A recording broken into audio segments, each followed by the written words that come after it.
Let's listen to the latest critic of Israel's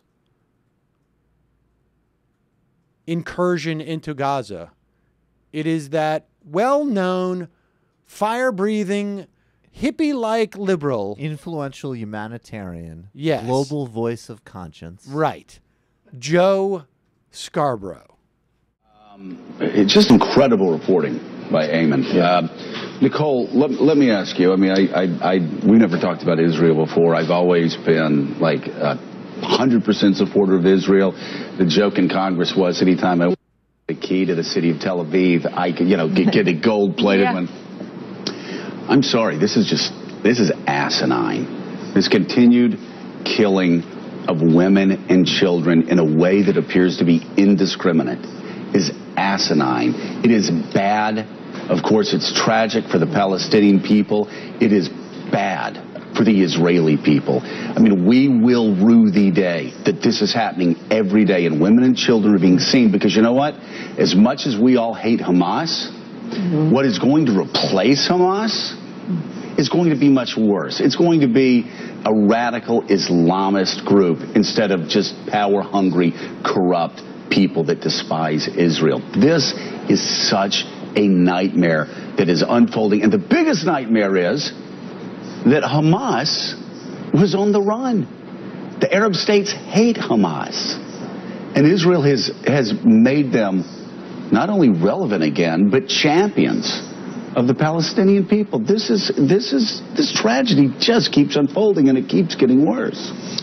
Well, I think the Israelis would quibble with the description of it as indiscriminate killing. I mean, they've been all over the airwaves articulating exactly what they do before a strike. But you're right. Well, I mean, they blew up a popular marketplace yesterday. They blew up a UN school where there's 17 warnings. 17. That is indiscriminate. And you know what? Right. We share Israel's values a hell of a lot more than the people that they're bombing. But you know what?